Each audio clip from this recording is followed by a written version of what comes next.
عیسیٰ جان اسے لے کر قبائلی علاقوں کی بھول بھلائیوں میں گم ہو چکا تھا۔ عیسیٰ جان نے نبیلہ کے ساتھ کیا سلوک کیا ہوگا یہ کوئی ڈھکی چھپی بات نہیں تھی۔ وہ عورت سے محبت کرتا تھا، لیکن یہ محبت عجیب و غریب ہوتی ہے۔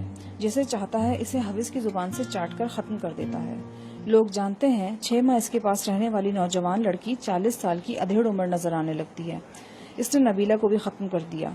ایک روز وہ اس کے پنجہ حوث سے فرار کی کوشش میں ایک پتھر سے لڑکی اور سینکڑوں فٹ گہرے کھڈ میں جا گری۔ اس سانحے کی اطلاع مجھے عیسیٰ جان کے ایک ساتھی نے دی تھی۔ وہ نبیلہ کے انجام سے اس قدر دکھی تھا کہ واقعہ بیان کرتے ہوئے رو پڑا۔ اس نے مجھے عیسیٰ جان کے ٹھکانے سے بھی آگاہ کر دیا۔ وہ کرم ایجنسی میں ٹل اور پارا چنار کے درمیان ایک پہاڑی علاقے میں ڈیرا ڈالے ہوئے تھا۔ اس کی باتوں سے مجھے یہ بھی پتہ چلا کہ سرحد پار کا بدنام قاتل شنکر عیسیٰ جان کے ڈیرے پر آتا ہے۔ میں اور میرا دوست سونا گجرانوالیا اس وقت کوہاٹ میں تھے۔ ایک رات ہم مسلح ہو کر عیسیٰ جان کے ڈیرے کی طرف روانہ ہو گئے، لیکن عیسیٰ تک پہنچنا آسان نہ تھا۔ راستے میں ہی ہماری مدبھیڑ عیسیٰ جان کے آدمیوں سے ہو گئی۔ کوئی 1 گھنٹے تک زبردست گولیاں چلیں۔ 2 آدمی ان کے مارے گئے اور 2 ہمارے۔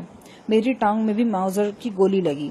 میں 2 ہفتے پشاور کے ایک پرائیویٹ اسپتال میں رہا اور پھر شیخوپورہ واپس آ گیا۔ گھر پہنچ کر میں نے خود کو کمرے میں بند کیا اور پورے 8 پہر سوچ بچار میں مصروف رہا۔ میرے سامنے اب 2 راستے تھے، ایک انتقام کا، دوسرا اپنے بچوں کی پرورش کا۔ پہلے راستے پر چلنا میرے لیے مشکل نہیں تھا۔ میری ساری زندگی ایسے ہی راستوں پر چلتے گزری تھی، لیکن میں یہ بھی جانتا تھا کہ دشمنی اور انتقام کی اس آگ کو جتنا پھیلاؤں گا وہ پھیلتی ہی جائے گی۔ میری زندگی، بچوں کی زندگی، ان کا مستقبل، سب کچھ داؤ پر لگ کر رہے گا اور اس کے بدلے کچھ حاصل نہیں ہوگا۔ شاید مرنے والی میرے اندر نیکی اور شرافت کا جو بیج بوتی رہی تھی وہ چپکے بڑا ہو کر درخت بن گیا تھا۔ جو فیصلہ میں کرنا چاہتا تھا وہ بہت مشکل تھا، لیکن میں نے کر لیا۔ میں نے اپنے دل کے ساتھ عہد کیا کہ میں اب صرف اور صرف اپنے بچوں کی پرورش کروں گا، باقی سارے کام چھوڑ کر سارے کھاتے بند کر دوں گا۔ اس دن کے بعد میری زندگی نے ایک نیا موڑ لیا۔ میں نے خود کو آہستہ آہستہ بدلنے کے بجائے ایک دم بدلا۔ ایک ہی دن میں نے ہر وہ کام چھوڑ دیا جس سے مرنے والی منع کیا کرتی تھی، اور وہ ساری ذمہ داریاں سنبھال لیں جو بے آسرا بچوں کے باپ کو سنبھالنی چاہیے تھیں۔ نبیلہ کو کھو کر مجھے احساس ہوا کہ بن ماں کے بچوں اور بن بیوی کے شوہر کا کیا حال ہوتا ہے۔ 1 مہینے میں نے وہ عذاب سہے جن کا تصور بھی نہ کیا تھا۔ روتے بلکتے بچے ماں کو پکارتے تو میرے جسم کی بنیادیں ہل جاتی۔ میں رات بھر انہیں لے کر گھومتا تھا اور اپنی قسمت کو روتا تھا۔ اپنے گھر کی بربادی کا مزہ چکھا تو ایک اور شخص کی تکلیف کا احساس بھی ہوا، وہی شخص جسے میں نے 5 برس قبل برباد کیا تھا، نبیلہ کا پہلا شوہر مشتاق محمد۔ وہ بھی تو ایک بچے کا باپ تھا، نہ جانے اس پر اور اس کے بچے پر کیا بیتی تھی۔ یہ سوال تیر کی طرح میرے ذہن میں پیوست ہو گیا۔ دل میں درد جاگا تو ارد گرد کی دنیا بدلی ہوئی نظر آنے لگی۔ میں مشتاق اور اس کے بیٹے کو ڈھونڈنے نکل کھڑا ہوا۔ سراغ لگاتے لگاتے آخرکار میں لاہور کی مضافاتی بستی گرو مانڈھک پہنچا۔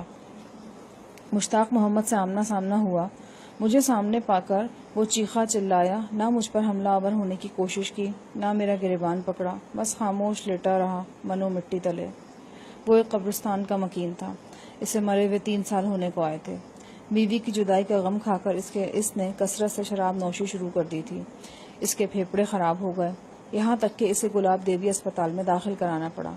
نوکری ووکری سب چھوٹ گئی تھی، فاقوں کا سامنا تھا۔ بچہ خدا ترس محلدار کے گھر میں پل رہا تھا۔ مشتاق تبدق میں مبتلا تھا، اسپتال کے وارڈ میں قیدی کی طرح رہتا تھا۔ بچے کو اس سے دور رکھا جاتا تھا اور بچے میں اس کی جان تھی۔ ایک رات جذبہ پدری نے جوش مارا اور وہ سب رکاوٹیں توڑ کر بچے سے ملنے نکل کھڑا ہوا۔ اسپتال کے عملے نے اسے روکنا چاہا، وہ ان سے الجھ پڑا، پھر زبردستی بھاگ کھڑا ہوا۔ اسپتال سے باہر سڑک پر ٹریفک روا دوا تھی۔ وہ اپنی نیم جان ٹانگوں سے سڑک پر آیا تو ٹریفک کی تیز رفتاری کا اندازہ نہ سے ہو سکا۔ اس کی سکڑی سمٹی زندگی ایک لمبی چوڑی کار کے نیچے آ کر کچلی گئی۔ نبیلہ کا پہلا بچہ یتیم ہو گیا، اور یتیم کا اصل ٹھکانہ تو یتیم خانہ ہی ہوتا ہے۔ 5 سال کی عمر میں یوسف یتیم خانے پہنچ گیا۔ اب پچھلے 2 برس سے وہ وہیں رہ رہا تھا۔ میں تلاش کرتا ہوا اس تک پہنچا اور اسے اپنے ساتھ شیخوپورہ لے آیا۔ اگر تم میرے گھر گئے ہوگے تو تم نے تیکھے نقوش والے ایک گورے چٹے لڑکے کو دیکھا ہوگا، وہی یوسف ہے۔ میں اسے اپنے ساتھ لے کر آیا تو سب کو یہی بتایا کہ وہ میرا بیٹا ہے۔ کبھی کبھی جذبات میں انسان سے غلطی ہو جاتی ہے۔ یہاں شیخوپورے میں کسی کو میرے آگے پیچھے کا پتہ نہ تھا۔ میرا خیال تھا میں دوسروں کو یقین دلانے میں کامیاب رہوں گا کہ یوسف میرا اور نبیلہ کا خون ہے۔ اور اس طرح میرے گھر میں اسے ہمیشہ ایک مقام حاصل رہے گا۔ لیکن وہ جو کہتے ہیں نا کہ تاڑنے والے بھی قیامت کی نظر رکھتے ہیں، میری بات کا بھرم بھی رہ نہ سکا۔ لڑکے کا رنگ روپ دیکھ کر لوگوں نے کہنا شروع کیا کہ یہ میرا بیٹا نہیں ہے۔ یہیں پر بس نہیں ہوئی، اڑوس پڑوس والوں نے اپنے شک کا سہارا لے کر میری بیوی پر طرح طرح کے الزام لگانے شروع کر دیے۔ یہاں تک کہا گیا کہ یوسف میرے گھر پر کسی گناہ کی نشانی ہے۔ یوں حالات نے وہ رخ اختیار کر لیا جس کے بارے میں نے کبھی سوچا تک نہ تھا۔ چہرے پر درد کا تاثر لیے مالک محمد نے کھجور کی چٹائی پر پہلو بدلا اور اس کے ہونٹوں سے سسکاری نکل گئی۔ ٹخنے کی موچ ٹھنڈی ہو کر تکلیف دے رہی تھی۔ اس کا چہرہ دیکھ کر اندازہ ہوتا تھا کہ اس کا دل جسمانی تکلیف کے علاوہ روحانی کرب سے بھی لبالب بھرا ہوا ہے، اور اب یہ پیمانہ چھلک رہا ہے اور اپنی داستان غم خود بخود مالک محمد کے ہونٹوں سے پھسلتی جا رہی ہے۔ وہ مسلسل بولنا چاہتا تھا اور سینے کا ہر زخم میرے سامنے کھول دینا چاہتا تھا۔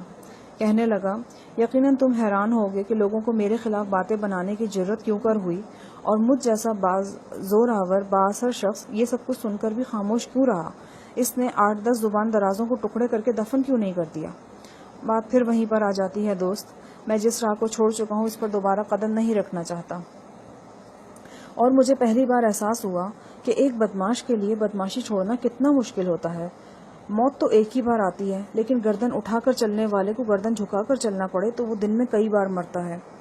اوپر والے نے بڑے سے بڑے گناہگار کے لیے توبہ کا دروازہ کھلا رکھا ہے، لیکن نیچے والے جسے ایک بار نظروں سے گراتے ہیں نا، پھر سنبھلنے کا موقع نہیں دیتے، بالکل پتھر ہو جاتے ہیں۔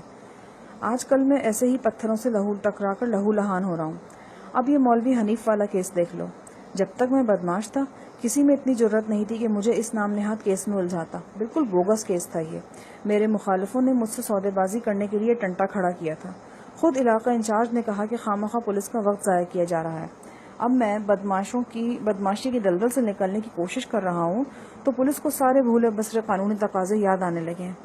پولیس تو رہی ایک طرف، دو بالش کے بدماش اور دودھ کے دانتوں والے غنڈے میرے منہ کو آتے ہیں۔ انہیں اب باتیں بنانا اور بازاروں میں بازو پھیلا کر چلنا آ گیا ہے۔ ان میں کچھ تو ایسے شودے ہیں کہ نہ پوچھو۔ ان کا ارادہ ہے کہ مالک محمد جتنا جھکتا ہے اسے جھکاتے چلے جاؤ، یہاں تک کہ پاؤں تلے روند روند کر مٹی میں ملا دو۔ پہلے وہ صرف باتیں بناتے تھے، اب باقاعدہ نعرے بازی شروع کر دی ہے۔ پچھلے اتوار رات کو کوئی میرے گھر کی دیواروں پر ننگی گنگی گالیاں لکھ گیا، میں نے ان پر سفیدی پھروا دی۔ پرسوں پھر یہی حرکت دہرائی گئی۔ بڑی بے حیائی سے میرے بیوی بچوں پر گند اچھالا جا رہا ہے۔ یوں لگتا ہے کہ وہ لوگ مجھ پر واپسی کا ہر دروازہ بند کر دینا چاہتے ہیں، لیکن میں نے تہیہ کیا ہوا ہے کہ میں واپس ان کے بہکاوے میں نہیں آؤں گا۔ پچھلے 4-5 مہینوں میں عذاب سہ سہ کر جو کچھ حاصل کیا ہے، اسے گنوانا میری زندگی کی سب سے بڑی حماقت ہوگی۔ میں نے یہ گھر چھوڑنے کا ارادہ کر لیا ہے، بلکہ ایک دوسری جگہ رہائش کا انتظام بھی کر چکا ہوں۔ آج جو کچھ ہوا نہ ہوتا تو شاید 3-4 روز تک میں پولیس کے لیے ایک لاپتہ شخص ہوتا۔